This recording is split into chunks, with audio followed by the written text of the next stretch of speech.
Сәлем достар, мен сіздерге бүгін шашы мен тіктөртбұрыштың периметрін табуды үйретемін. Периметр дегеніміз шашының немесе тіктөртбұрыштың бүкіл қабырғасының қосындысы. Периметр ағылшын әрпінің үлкен П деген әрпімен белгіленеді.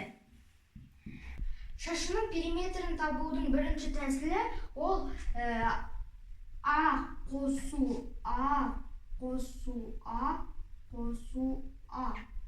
Бүкіл қабырғасын қосып шығамыз. Ал екінші тәсілі, бұның қысқашасы А көбейту 4. Өздеріңіз білетіндей шашының 4 қабырғасы да бірдей болады. Сол үшін де біз аны 4 рет қосып жатырмыз, немесе аны 4-ке көбейтіп жатырмыз. Тіктөртбұрыштың периметрін табу үшін де біз екі тәсіл қолдана аламыз. Оның бірінші тәсілі А қосылған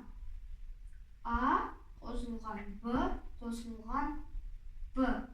Ал оның екінші тәсілі жақшаның ішінде А қосылған Б жақша жабылады көбейту 2. Бұл жерде тіктөртбұрыштың ұзындығы және де ені болады. Бірінші тәсілде біз ұзындыққа ұзындықты қосып, оған енін қосып, оған екінші енін қостық. Бұл жерде де периметр шығады. Ал екінші тәсіл бойынша ұзындыққа енін қосып, оны 2-ге көбейтеміз. Сонда тіктөртбұрыштың периметрі шығады. Ал енді формуламызды өшіріп, оның орнына бір мысалдан қойып көрейік. Ал енді достар, шашының бір қабырғасы 5 см болып берілген екен. Оның бірінші тәсілі бойынша периметрді біз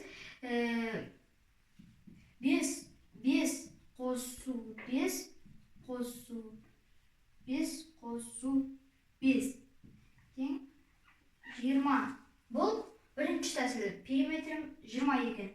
Ал екінші тәсіл бойынша 5 көбейту 4 тең болады 20. Міне де, периметрі 20 достар. Ал енді тіктөртбұрышқа келетін болсақ,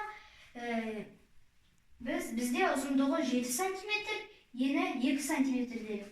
Оның периметрін табу үшін 7 қосу 7 қосу 2 қосу 2 тең болады 18. Ал енді достар, оның екінші тәсілін көретін болсақ, жақшаның ішінде 7 қосу 2 жақша жабылады көбейту 2 тең болады 18. Міне достар, тіктөртбұрыштың периметрі 18 см. Міне көрдіңіздер ме достар, периметр табу өте оңай. Егер де түсінбеген сұрақтарыңыз болса, астына комментарийға жазуды ұмытпаңыздар. Менің видеом ұнаған болса, маған лайк басып, парақшама жазуды ұмытпаңыздар.